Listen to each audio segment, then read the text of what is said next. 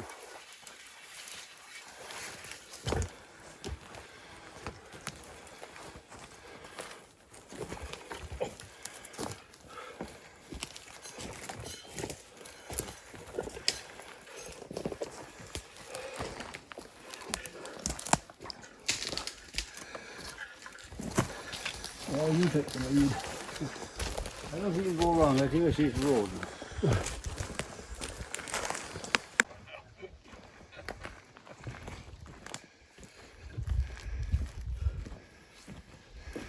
Just out for a stroll. Will this trail go on into Gully Pond? No.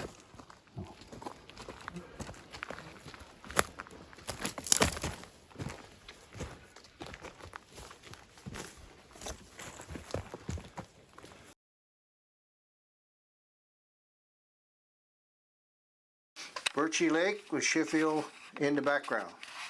Larry, why are you interested in archaeology and that area? I became interested in archaeology, but at the same time I was interested in geology after years of traveling all over the Newfoundland and Labrador. I always looked for Indian artifacts, as I call them, or some indication or some tools that may have been used by ancient cultures that have probably lived there thousands and thousands of years ago. And Birchie Lake in particular became interesting to me when we were camping there one time around 2006, 2007. And I had known at that time that Indian artifacts or native artifacts of other cultures had been found round about the lake and Sheffield Brook area and up and down the lake.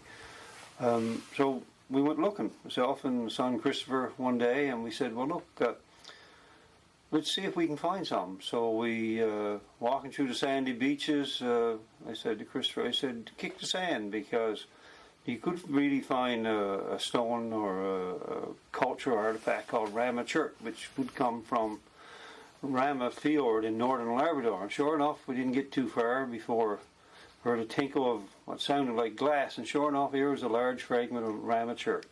Oh, these are flint knaps from various areas around Birchie Lake, excuse me, where they would have made these tools in hand. And there's a whole group of things here, like pieces of that Rama Chert.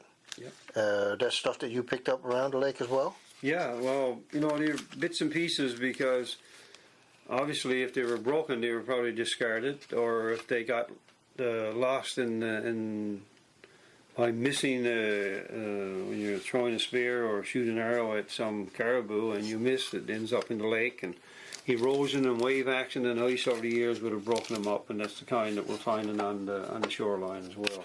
So we've got a bi-faced exhibit with like an arrowhead or a spearhead. Yeah. It looks like a arrowhead, but it's got the top broken off. So it's a spearhead. And also, I guess, one of the most important ones is the Rama Chert style, which is really not a chert, it's what we call a quartzite, which came from Rama Bay and the Rama Fjord in northern Labrador. So they probably would have brought those tools with them. They probably would have migrated back and forth and traded with other native populations, because, like I said earlier, the Rama Chert was almost like had a monetary value to it, or even a religious value of some sort. It was very important in their cultures, as most archaeology. More recently, in the last few years, there have been discoveries at Manfell's Point, just out the bay, or a maritime archaic.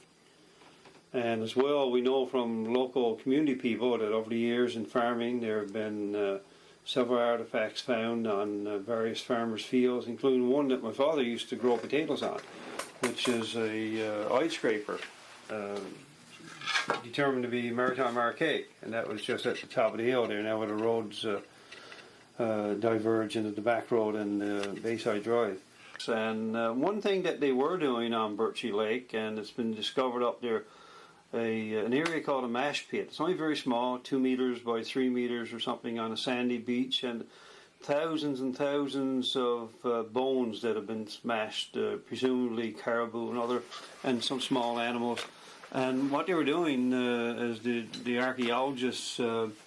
John Ollie and John Irwin had determined, and you see it in similar cultures today actually, is that they were smashing those bones. They were making vessels either out of hides or birch bark or something, filling them with water, eating up the stones and eating up the water with the stones in the vessels, and adding the bone mash and getting the collagen and fats coming to the surface and cooling it down and skimming it off. And this was a really high protein diet for them, a supplement to their diet. And basically it's understood you can really live on that stuff without eating anything else if you had to. So, Do you have any idea of how many sites were actually identified?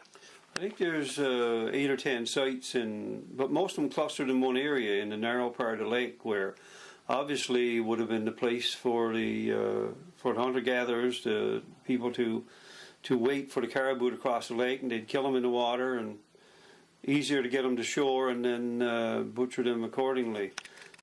Now, it's very intriguing to sit on the shores of Birchie Lake and reflect on how people 10,000 years ago, 8,000 years ago would have been in the same place that I am now, roasting wieners on the shores of Birchie Lake with nothing only stone tools and furs and skins to survive.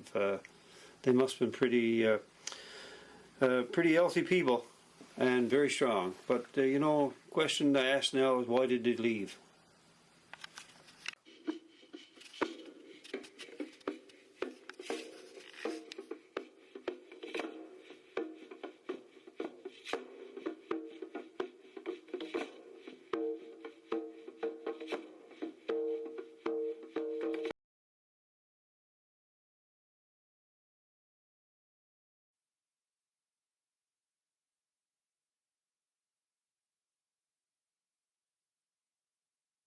You were just telling me about some nice memories that you had of when there used to be a lot of foot traffic and how people would stop into your mother's for a glass of water or something. Yes, yeah, And that's you true. Tell me about the big store there that Oh, used to yes. cause a lot of foot traffic. Nuke's store was a big store. Christmas was a delight up there. They had what they called a showroom.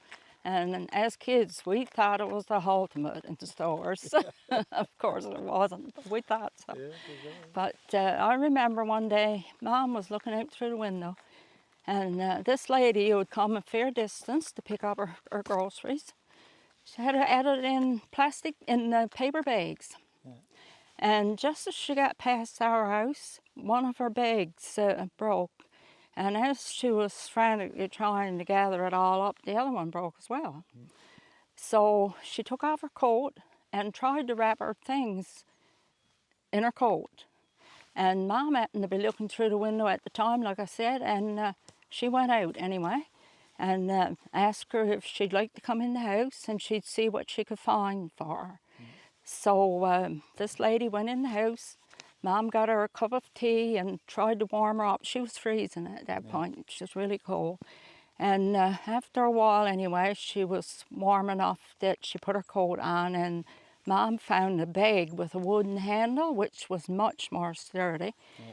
And she continued on her way. There was nothing Mom could do about transportation, because I don't even know if we had transportation at that time. Yeah. So that was one time. I must say, in later years when I thought about it, I was really proud of her Mom, because some people wouldn't have had her in. Yeah, to see someone in need like that, and she probably didn't even feel like coming in, obviously. No, she didn't. She didn't know Mom, and Mom was a very shy, quiet person. I think in later years when I thought about it, I was surprised really that she did. Not that she shared with her, but that she had the nerve to go out and say, "Come in," you know. Yeah, yeah. But there was several little incidents like that over the years, that different things that she done. I know love that too, because like a lot of people at that time, not just your family, but people never had a lot in terms of money or my things goodness. to give, but that willingness just to open your just door to share. And help someone. Yeah, just to share. And share what you had. Yes. And you were mentioning like before there was no restaurants or No, anything to there- go to. You had to rely on your neighbours if That's you were right. walking for miles by the time you Yeah. made it there. I remember one morning in particular, the coastal boat was coming in. She was supposed to be in, I think, around 7 o'clock. We never ever knew the exact time. Yeah. We knew what day, but we didn't know the exact time. So anyway, around 10 o'clock in the morning, Dad showed up with 3 men for a lunch. What do you get 10 o'clock in the morning? Well, poor Mom looked a little bit perturbed. But anyway, her and my sister put on the frying pan and sliced up a loaf of bread, and we had some good laying hens at the time. So we had enough to share, and we fed them that, jam and stuff, of course, you always had jam. And after about an hour, 3/4 of an hour, they had 2 or 3 cups of tea, and they were very thankful. And they left and went back to the wharf, and just as they got on the wharf, the whistle tooted out in the bay. She always used to toot out in the bay as she'd come in and give you a warning. So that went off very well, I think. Yeah, so it just, even 10 o'clock in the morning, it was fair game for Didn't matter. someone to invite some people into the house for a lunch. No, they needed a lunch, and Dad There's provided. No Ma- turning them away. No, my goodness, there wasn't a question of that.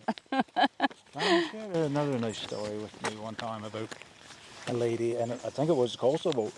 She wanted, the boat was leaving like 2 o'clock in the morning, Yeah. or early in the morning, probably That's the same true. time, and she didn't know a lot of people here, but she had asked if she could come over and wait.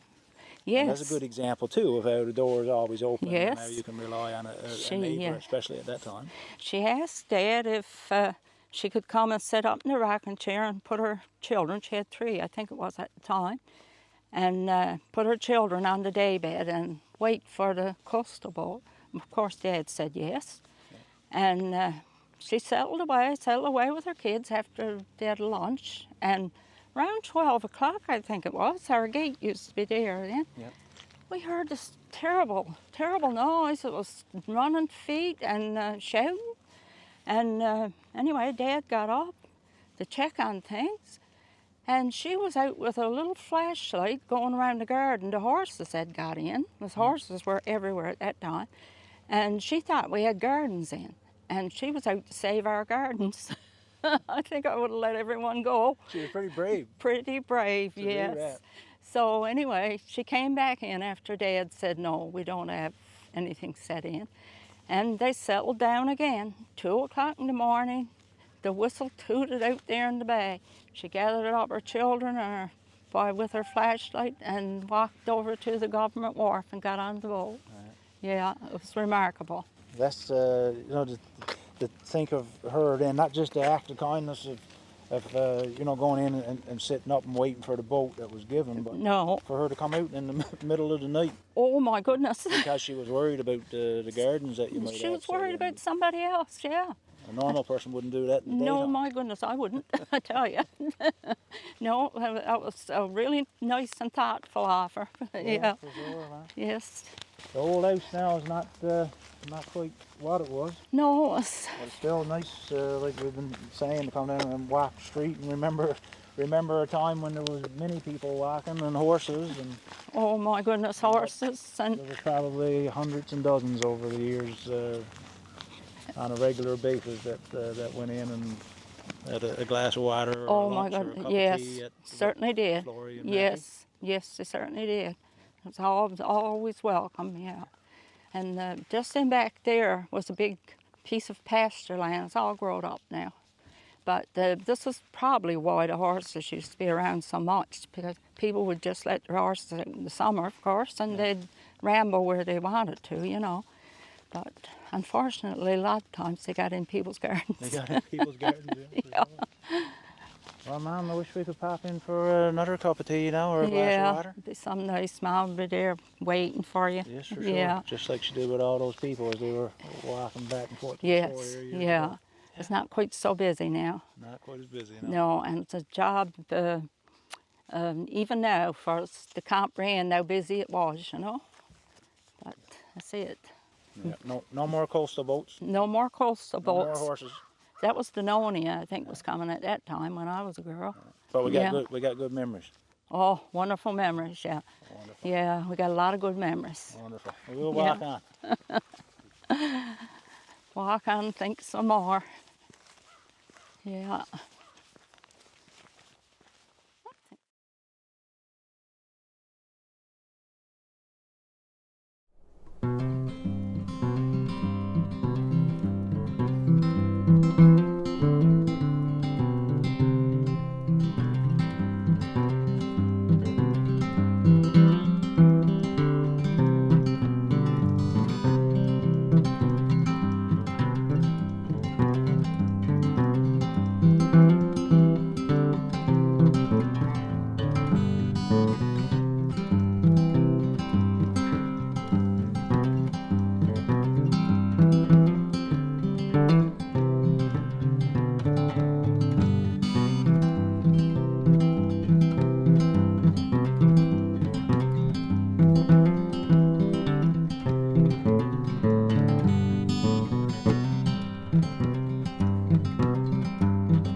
I didn't grow up in a sewing family, although my grandmother had a sewing machine, and my mother inherited, but I can't remember seeing either of them use a sewing machine, but it was something I always wanted.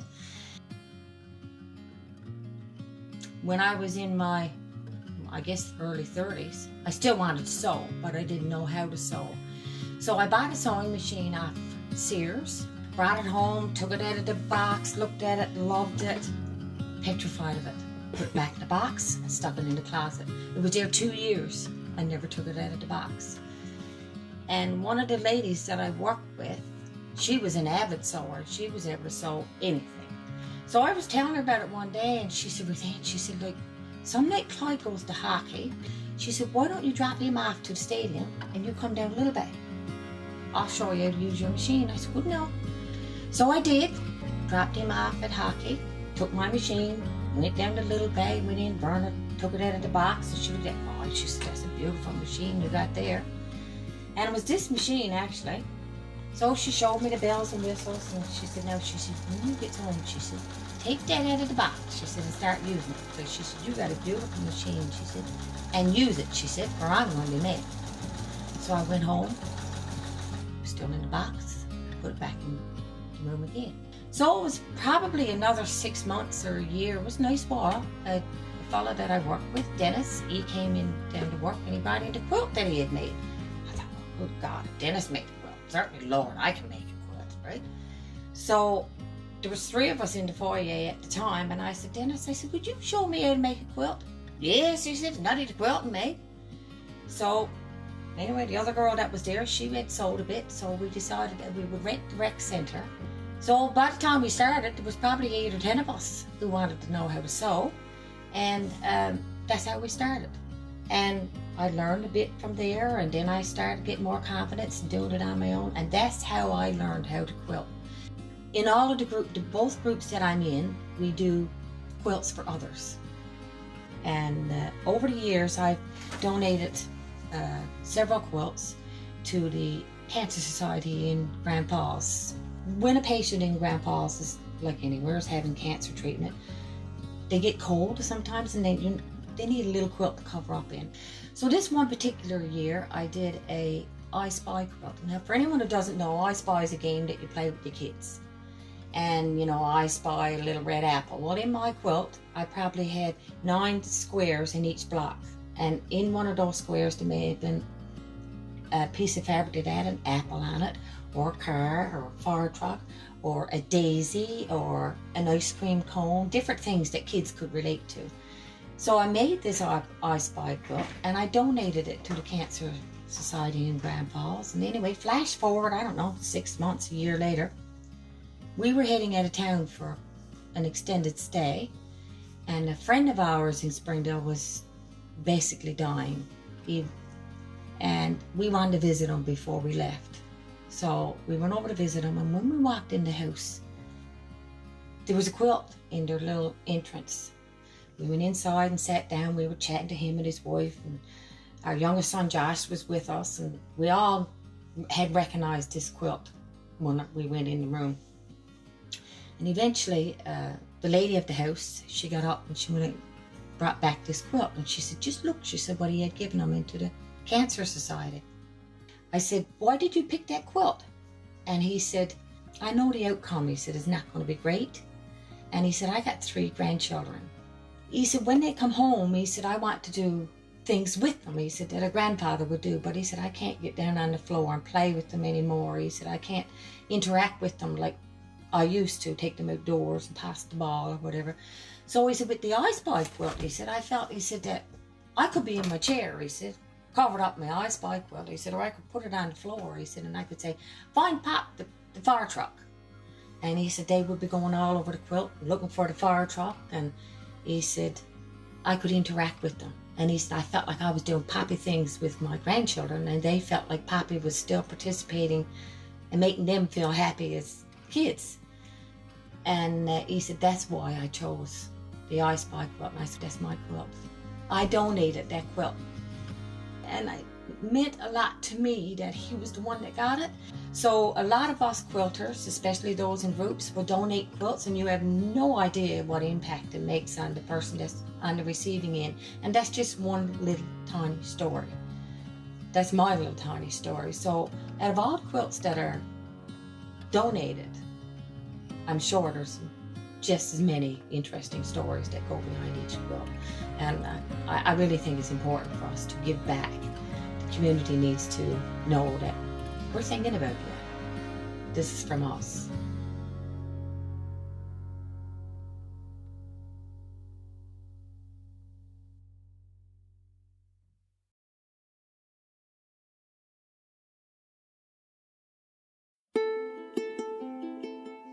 My name is Kristen Alderley, and Brandon Batson was my nephew who passed away unexpectedly a year ago.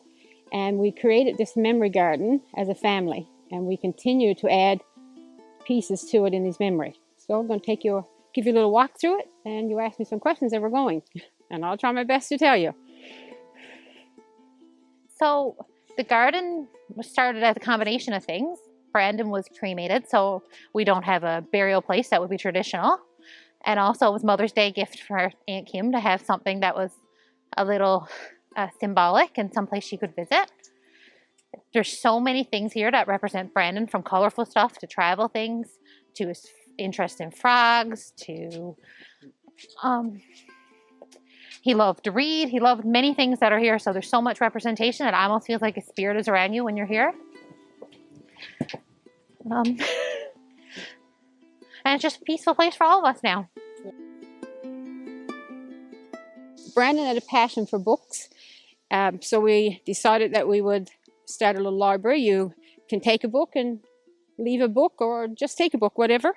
And it's open for anybody that would like to come and take a book. And this is pictures often of different places he'd been all over the world. He only lived a short life, but he lived a full life. And this is his travel buddy that Kim carries with her all the time. With all the places that us as family have traveled since Brandon passed, we've brought back to the Philippines. This is basically a sign of all places that Brandon have traveled. Some places he lived. He lived in Little Bay Islands for a nice while. He lived Jackson's Cove. Kings Point was his home when he passed. And he was in St. John's. But he lived in, when you go to Peru, he might stay for 4 months or 5 months, like he was a travel bug. We also got a travel with Brandon token that there's probably 1,000 all over the world. And you just scan the code on the back and you can tell that we'd like for people to take Brandon wherever they go. And we got one for you if you like to have one. His mother purchased a star in his memory from the date he was born, February 19, 1991. It's called Brandon's Eternal Light. And you can see the little dot on this is where the star is to in the sky. And as you'll see in the memory garden, you'll see that we have a big star for that Pop Chester shines every night. This street light up there, I haven't worked for years, but since Brandon passed away, it's come on 3 different times. It's very spooky. The first night, Dad, called everybody, the lights on, but it only stayed on for a short time. We got these rocks in the garden, and anybody that sees this and would like to paint a rock and put in the garden, even if you don't take a rock from here, but there's markers in the garden at all times under the gazebo, you're more than welcome. We would love for everybody to paint a rock, even just your name, to put in the garden. And hummingbird, he loved hummingbirds, which Travis just showed you, which he called a spiritual animal. And we also decorate for every occasion. Like summer, then we had Canada Day, we'll do Halloween, then we does Day of the Dead, Christmas, his birthday, Valentine's Day, Easter. We decorate right on through. And he absolutely loved family gatherings more than anybody. I'm probably a second. But he loved to be here and be loud, and this is bright and loud. This is Connor. He would be Brandon's second cousin that just graduated kindergarten in June, and he idolized Brandon, and he still do. Whatever he does and talks about, if he sees a frog, you got to buy it for Brandon. He just idolized him. So we thought it was fitting to put him in the garden. He was a people person. He was a very people person, and it's a big loss to our family, as you know. What a good. If we had to tell you everything that Brandon done, you'd be here all night. And it was just like he said. Like I said this evening when I was talking to the crowd, I said he lived a short life, but a very eventful life. He lived life like as we says to ourselves sometimes, as tomorrow is not going to be here, and he did. He very did. And looking back at it, when he used to go to Peru, and I used to say, "Well, Brandon, I don't think you should go down there." And Krista, "Oh yes," but now I'm glad he did.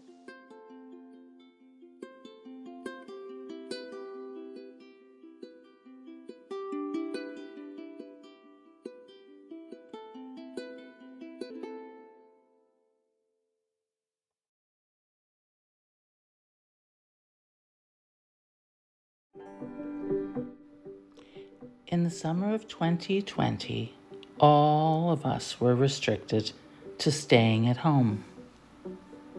For Peter and I, it was a very small bubble, since our family is on the mainland. But we had this serendipitous relationship develop that summer. It was magical for both of us.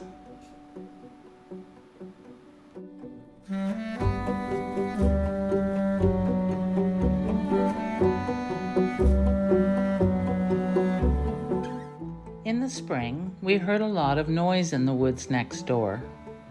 It sounded like a lady screaming. I guess that was the beginning. We had some extraordinary encounters over the next few months. Almost otherworldly.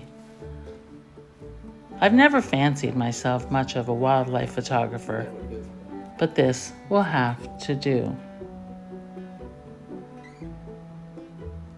It's cool outside there, they're frisky. Aww.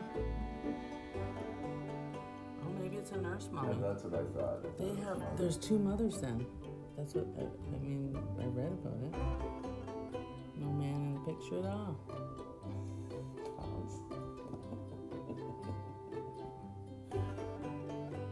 The other one's in my garden. Now people are gawking, yeah.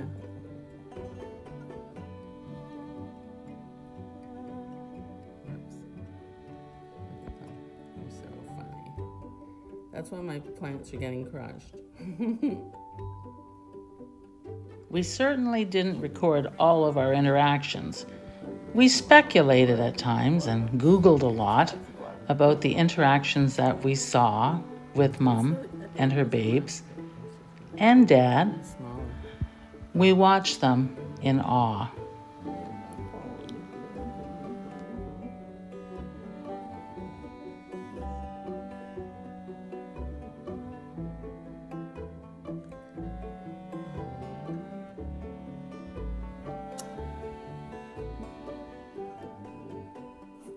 She doesn't want them to follow. See? It was astounding when the adult foxes chirped instructions to the cubs to stay put with us. Then the adults went out to hunt for food. Living with 7 foxes, it's difficult not to get into intimate situations at times. For example, it wasn't uncommon to turn around and find a curious fox following silently 4 feet behind you. Of course, we wanted to maintain a certain distance so they didn't think humans were their friends.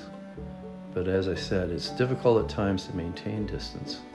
Once a couple of babies met up with their mother about 10 feet from us. Being hungry, they began to suckle right away. She indulged them by flopping down and letting them have their lunch.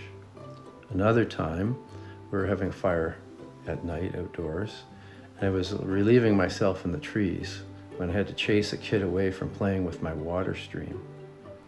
We could have had pet foxes if we had wanted, but we wanted them to grow up with at least a little wariness of humans, so we kept their distance as best we could.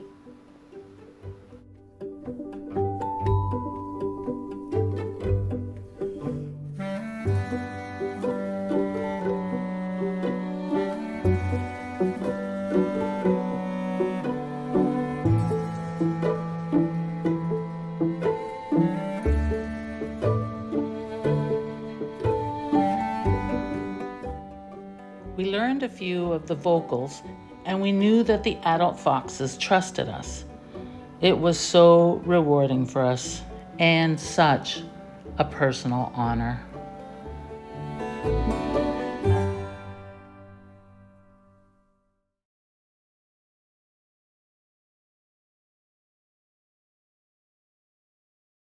Newfoundland has many ghost stories, faded and washed away by time, in tune of the Atlantic crashing against our jagged shores. Old fables come and go, passed down over a spot of tea, and you carry them each time you leave a footprint behind in the dirt of the vast boreal forest. The trees sway with stories of time long since past, the greenery forever altered by your trespassing.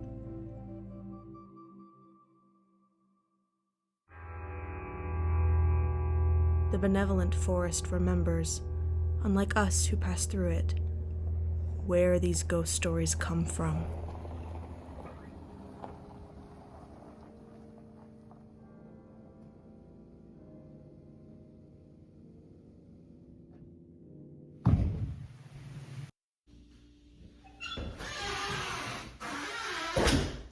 Hello. Hey, can I use your bathroom?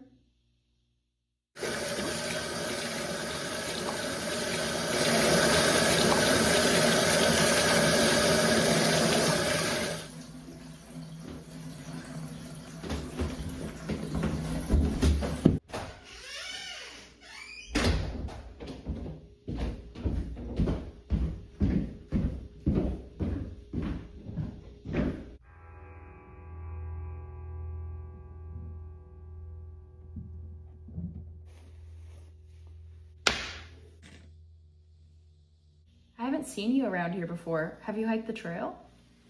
No, it's my first time. I'm hoping to get like some cool night shots for my Instagram. You can't hike at night. Why not? Oh, well, it's just dark and dangerous, and I mean, most people who go up at night don't come back. Yeah, whatever. Well, there's stories. What kind of stories? Well, people say that there's a spirit or demon, ghost up there. And if you go up at night and don't follow the rules, it'll come and get you. Yeah, well, I don't believe in ghosts, and I think I'll be just fine.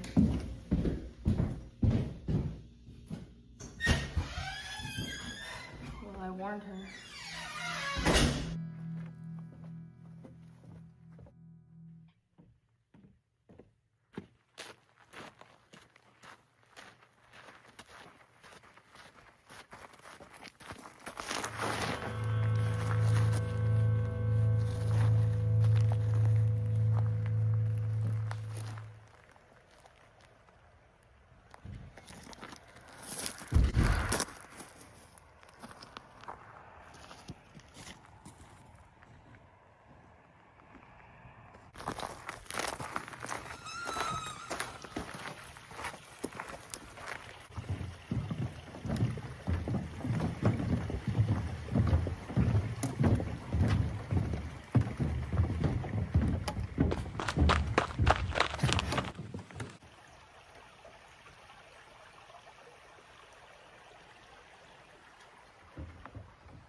Hello?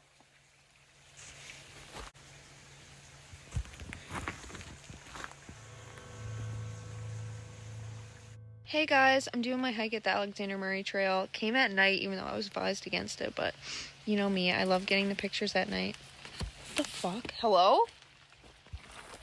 I'm sorry guys, I have to get out of here. This shit's been... What the hell?